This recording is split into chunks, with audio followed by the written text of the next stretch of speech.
Assalamualaikum warahmatullahi wabarakatuh. Innal hamdalillah nahmaduhu wa nasta'inu wa nastaghfiruh wa na'udzu billahi min shururi anfusina wa min sayyiati a'malina may yahdihillahu fala mudhillalah wa may yudlil fala hadiyalah.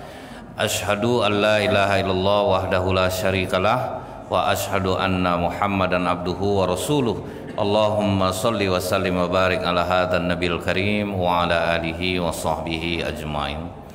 Bapak Ketua Masjid beserta pengurus yang saya hormati, alim ulama, tokoh masyarakat, cerdik pandai, Bapak Ibu, orang-orang tua yang saya muliakan, hadirin hadirat yang semoga kita semua senantiasa dirahmati oleh Allah.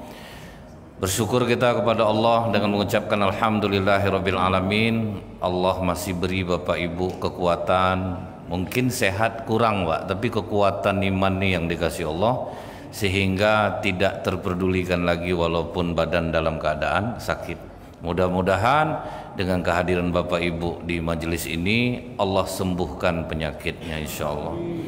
Bersolawat kita kepada Rasulullah sallallahu alaihi wasallam dengan ucapan Allahumma sholli ala Muhammad wa ala alihi washabbihi wasallim. Satu-satunya amalan yang tidak memerlukan niat Pak, adalah solawat. Jadi tidak perlu niat pun tetap sampai solawat nih Pak. Jadi mudah-mudahan diringankan Allah lah lidah kita ini untuk senantiasa bersolawat kepada Rasulullah sallallahu alaihi wasallam. Menyambung kajian kita di bilik-bilik cinta Rasulullah sallallahu alaihi wasallam Pak. Jadi kata Ummul Mukminin Aisyah itu Bu ya, Rasulullah itu tidurnya di awal malam, bangun di sepertiga malam sampai di ujung malam.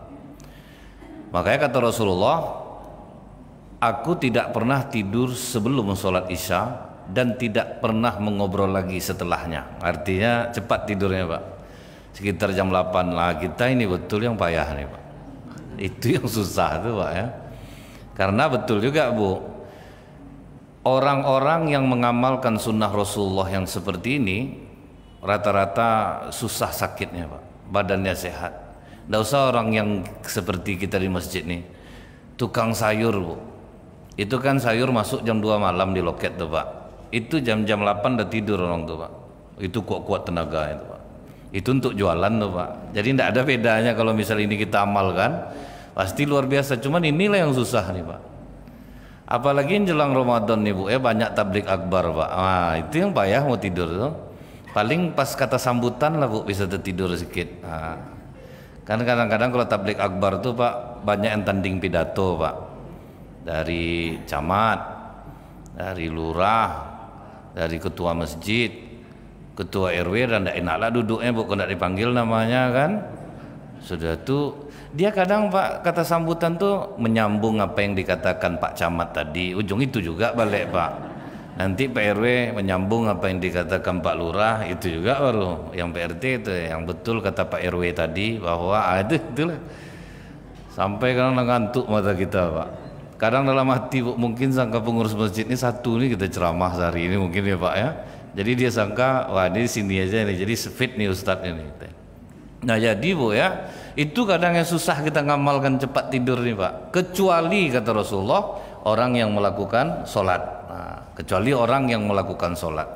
Karena kalau malam Ramadan otomatis kita pasti taraweh Pak ya. Habis sholat isya kita taraweh. Nah pasti kita terbangun lah jam segitu itu. Nah jadi ini hadisnya sahih Pak, itu di dalam hadis Bukhari 1146, Muslim 739. Nah ada yang unik nih Pak, apa yang dikatakan Ummul Mukminin Aisyah. Rasulullah itu kalau sholat malam itu dimulainya dengan 2 rakaat singkat. Nah itu 2 rakaat biasa saja, nanti baru beda dia. Nah kalau kita lihat Bu ya, banyak para sahabat Rasulullah, contohnya Abdullah bin Umar Pak. Makanya ini menjadi nyata apa yang disampaikan Abdullah bin Umar kepada Rasulullah ini. Abdullah bin Umar ini bukan mimpi buruk dia malam itu Pak. Dia di masjid, udah letih baca Quran, ngantuk, dibawanya beruduk Pak sebelum dia tidur. Ini kan udah bagus sunnahnya nih Pak. Beruduk dia, tertidur dia. Bermimpi dia Pak, Dia melihat orang yang dia kenal berada di dalam sumur neraka. Jadi seperti sumur katanya yang menyembur-nyemburkan api. Udah setat itu Abdullah bin Umar, malaikat ini berkata kepada Abdullah bin Umar, kau pun belum selamat dari neraka. Nah itu yang membuat dia stres, Pak. Ternyata udah serajin itu ibadah, kau pun belum selamat dari neraka. Tapi Pak ya, kalau kita lihat dalam kitab yang ditulis oleh Dr. Khalid Az-Zubair, jadi memang Bu, kadang ada amalan ini yang terlihat ringan, tapi justru itu yang berat nanti nilainya timbangan di sisi Allah. Ada orang yang meninggal sudah cukup lama, orang ini terkenal taat ibadah, bermimpi kawannya ketemu dia, Pak. Bagaimana Allah memperlakukanmu? Banyak dosa aku ternyata. Kalau tidaklah karena rahmat Allah, mungkin tidak akan selamat aku di dalam kubur. Setaat tuh kau dulu, masa bisa banyak dosa kau? Jadi apa yang menyelamatkan kau? Ingat kalian tidak waktu kita kerja dulu, pas aku mau sholat asar nampak kalian main pingpong, aku lipat meja pingpong kalian, aku ajak kalian ke masjid. Itu yang menyelamatkan aku, ngajak orang ke masjid, Pak. Nah itu kitab Dr. Khalid Az-Zubair itu viral tuh, Pak. Di toko-toko buku banyak itu. Pengakuan dokter jantung yang berada di Riyadh. Nah, bagaimana dia menghadapi pasien-pasien yang mau sakratul maut. Nah, ternyata begitu berpengaruhnya antara amalan dengan kematian itu. Nah, jadi bentuknya amalannya sepele, Pak. Ketika ada orang bermimpi bertemu dengan Umar bin Khattab setelah 12 tahun dia meninggal, Bu. Bagaimana kabarmu Umar? Aku baru saja selesai penghitungan dari Allah. 12 tahun meninggal belum selesai lagi, Pak. Menanya-nanya nih dari mana, itulah. Macam kita ini berapa lama besok nih, Pak? Banyak betul. Duit dari mana? Dari amplop masjid. Nah, ya. Kemana kau pergikan? Nah, tahulah semua nanti, Pak. Jadi memang rahmat Allah nih lah, Pak. Amalan-amalan yang kita anggap ringan, justru itu kadang nanti yang bisa membantu di akhirat. Kalau dikatakan ceramah ini bisa menyelamatkan dari neraka, belum tentu juga lagi, Pak. Karena kami dikasih amplop, Pak. Jadi tidak bisa juga dibilang ikhlas, itu tidak bisa, Bu. Lillahi ta'ala, tidak mungkin lah, Pak. Saya tidak lah, bohong lah saya ya. Entah kalau ustaz lain mungkin bisa ya, Pak ya. Mungkin ikhlas-ikhlas ya. Kalau saya sendiri tidak berani saya bilang, Pak, ikhlas. Jadi, Bu ya, begitu Abdullah bin Umar terbangun, langsung dia pergi ke rumah Hafsah. Nah, karena Hafsah kakaknya, Pak. Hafsah kan istri Rasulullah, Pak. Risau dia, Pak. Rasulullah sedang tidak ada di rumah. Takut betul aku, Hafsah. Kenapa? Aku mimpi malam tadi. Rasanya aku melihat orang yang aku kenal di neraka. Tiba-tiba malaikat itu menoleh kepadaku, kau pun belum selamat dari neraka. Dan sampai dia pulang Rasulullah tidak tiba, Pak. Akhirnya pas dia pulang Rasulullah sampai, diceritakan oleh Hafsah. Katakan kepada Abdullah bin Umar, lakukan sholat malam, karena dia belum mendirikan sholat malam. Nah, itulah malam penyelamatnya, Pak. Berlarilah Hafsah ke tempat Abdullah bin Umar. Rasulullah mengatakan kau harus sholat malam. Nah, itulah, Pak. Dahsyatnya sholat malam ini menyelamatkan orang dari neraka. Selain orang bertubuh sehat jadinya, dia juga terselamatkan dari neraka. Orang Amerika, Bu, sampai beli kasur berapa ribu $, Pak, untuk bisa bangun jam 4 subuh. Jadi kasurnya itu pakai alarm, Bu, dicokkan ke listrik. Jadi kalau jam 4 tuh memanas dia, Pak. Memanas. Maka mereka pun terbangun, langsung pakaian kerja, bawa anjing jalan-jalan. Nah, jadi pas ditanya, subuh-subuh udah bangun? Iya, karena inilah waktu yang sempat untuk membawa anjing jalan-jalan. Jadi mereka bangun demi anjingnya, Pak. Ibu tahu enggak, orang-orang di Amerika diundang jam 6 pagi seminar, datang Ibu jam 6:05, di belakang Ibu duduk. Orang tuh on time, Pak. Beda sama jam Indonesia nih, Bu. Ustadz on time ya, Ustadz ya, jam 11 usahakan udah hadir. Temenung saya sendiri situ. Lama saya menunggu.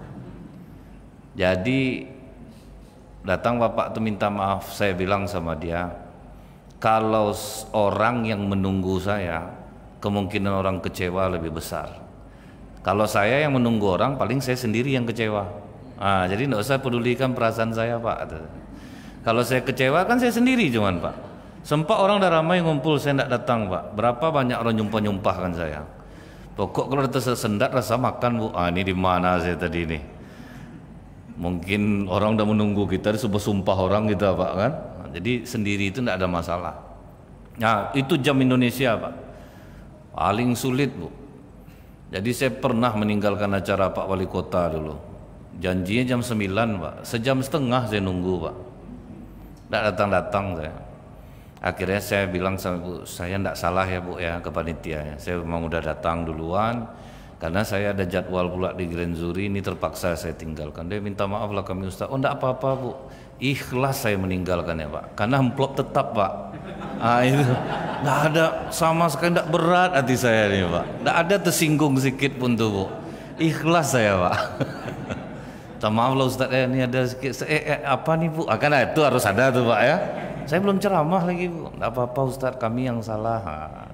Ikhlas saya, tidak ada terberat hati ini, aman aja di jalan tuh.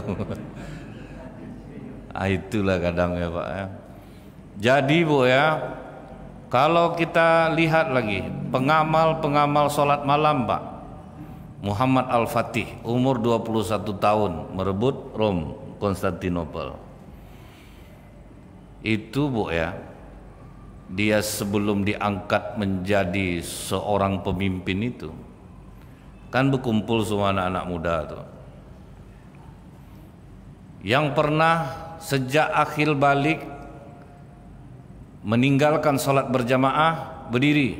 Tidak ada satupun yang berdiri. Itulah saking taatnya orang sholat berjamaah, Pak. Yang tidak mengerjakan sholat rawatib sebelum dan sesudah sholat berdiri. Tidak juga ada orang yang berdiri. Yang sejak akhir balik tidak pernah meninggalkan sholat malam, tegak semua ya, tinggal Muhammad Al-Fatih. Itulah pengangkatannya itu, Bu. Jadi memang kekuatannya itu besar jadinya, Pak. Umur 21 tahun, Pak, ya. Berhasil karena memang dia tidak pernah meninggalkan sholat malam. Jadi semoga Allah berilah kita kekuatannya, Pak, ya, untuk tidak telat atau berhenti sholat malam atau dalam keadaan ngantuk berat jadinya. Kadang kalau kita ngantuk itu kita kutuk-kutuk lah diri kita jadinya, Pak. Itu bahaya itu. Nah, jadi ini kata Ummul Mukminin Aisyah. Nah, kalau kita lihat, Bu, keajaiban lain orang yang melaksanakan sholat malam ini, mungkin Bapak Ibu pernah dengar ada sepasang suami istri tinggal di kontrakan ukuran 4 kali 3. 4 kali 3. Disitulah ruang tamu, disekat anaknya 2 orang. Anak yang 2 orang ini udah tidur sama sepeda motor tuh, Pak. Karena udah bapak masuk tidur di situ. Jadi kata istrinya ke suaminya, Bang, aku ada dengar Ustadz ceramah, Allah itu turun ke langit dunia di sepertiga malam terakhir. Sholat malam kita yuk, Bang, yuk. Karena siapa yang meminta dikabulkan oleh Allah. Ini anak ketiga mau lahir lagi, Bang. Kalau rumah sebesar ini susah kita nanti. Kata suaminya, abang setuju deh. Abang pun pernah dengar Ustadz ceramah, doa yang paling afdol itu adalah doa istri. Jadi adik dulu yang sholat malam. Nanti pas berdoa baru ajak abang. Jadi suami ini rajin dah sholat jamaah, cuma sholat malam belum, Pak. Dan pekerjaannya adalah penjaga keamanan. Mulailah malam itu istrinya sholat malam dalam keadaan hamil anak ketiga itu. Begitu masuk mau berdoa baru dibangunkan dia suaminya, Bang, tapi abang mau ngaminkan doaku. Yuklah berdoa kita, Bang. Ya Allah, anak ketiga kami mau lahir, sementara rumah ini besarnya, ya Allah. Tentu akan sempit betul jadinya. Anak kami yang berdua saya sudah tidur dengan sepeda motor. Kalau diharapkan gaji suami aku, ya Allah, kecil. Untuk bulan ke bulannya kadang terutang kami ya Allah. Itu ya dicubit sama suami. Doa-doa aja dek, jangan buka aib abang. Minta aja ke Allah, tidak perlu diceritakan abang gaji kecil, utang banyak, tidak usah macam itu. Sempat bertengkar lah dia masalah-masalah itu tuh Pak. Ini rumah tangga yang unik loh Bu. Jadi setelah malam pertama itu, besok malamnya dia berdoa lagi, besok malamnya dia berdoa lagi. Rupanya besoknya lagi Pak, suaminya sip jaganya malam. Minta izin lah dia sama komandannya, komandan bisa enggak jadwal saya digantikan, karena saya udah janji sama istri saya mau mengaminkan doanya. Istri saya mau melahirkan. Kata komandannya, kamu tuh ikut sholat sekalian. Saya masih sholat berjamaah aja baru, dan kalau sholat malam belum lagi. Oh ya udahlah, nggak apa-apa. Nah malam itu mereka sholat, berdoanya sama, minta rumah yang lebih besar. Besoknya dikabulkan oleh Allah. Apa pengabulan Allah? Datang adik perempuan suaminya nih ke rumah. Assalamualaikum bang, ya kakak mana bang? Sedang keluar. Apa berita tuh bang? Alhamdulillah bang, aku lulus jadi TKW di Arab Saudi. Jadi mau dikarantina di Surabaya 3 hari. Terus aku titip anak aku sini bang ya. Oh tambah stres dia bu. Mana Allah ini? Minta rumah malah nambah beban Pak. Jadi kadang Allah itu minta A dikasih Z Pak. Lemah kita ndak, lemah kita ndak rasanya. Kan pasti banyak seperti itu kita ngalami Pak. Kadang sampai kita merasa percuma berdoa. Minta tambah parah kita kadang dia. Nah Bu ya, kata suaminya nih, nantilah dulu abang cerita sama kakak. Bingung suaminya nih Bu, bagaimana cara menceritakan ke istrinya tentang perihal kejadian ini. Berarti aku harus sholat malam ini. Dari doa nanti aku sampaikan kepada Allah. Nah, itu maksudnya Pak. Malam ini bangunkan istrinya Bu, yuk sholat jamaah, apa kita tahajud jamaah. Tidur aja kerja dek, baru sekali baru bangun banyak lah kayak bangun cepat. Suami jadi imam. Rakaat pertama qul huwallahu ahad, rakaat kedua inna a'tainakal kautsar. Itu langganan tuh Pak. Habis itu berdoa dia, ya Allah, sudah beberapa malam ini istriku memohon kepadamu, karena kau turun ke langit dunia, apa saja diminta akan kau kabulkan.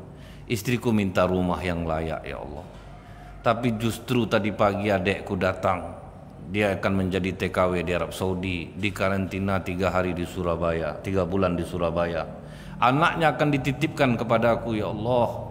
Pasti perasaan istriku kecewa ya Allah. Langsung dicubit istrinya lah Pak. Langsung ngomong Bang. Malu abang deh. Kau udah berdoa, ndak taunya ndak dikabulkan oleh Allah. Abang nih macam orang ndak pernah ngaji aja. Itulah cara Allah mengabulkan doa kita Pak. Kita ndak bisa sedekah uang, disuruh kita sedekah tempat. Mau ndak kita? Wah baru terharu suami.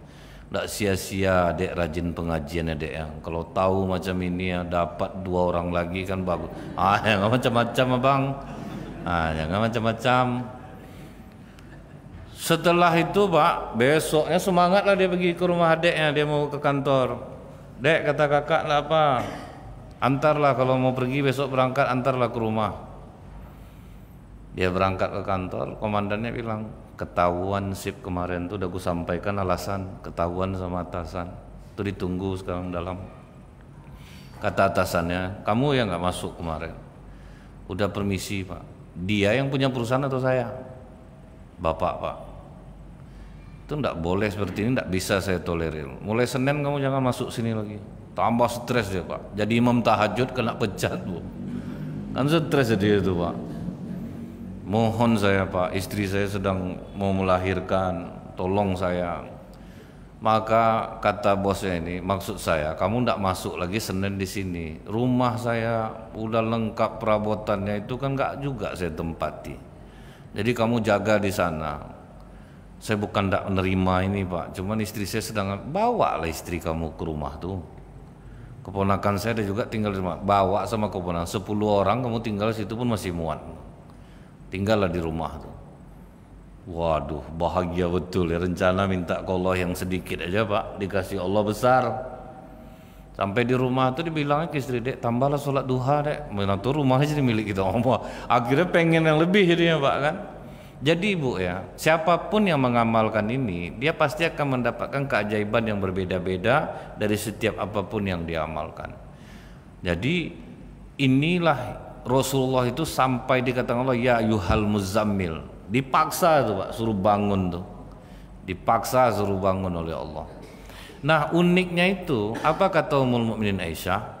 Ini terdapat dalam hadis riwayat Bukhari 1147, 1123, kalau hadis riwayat Muslim 738 nomor hadisnya Bu.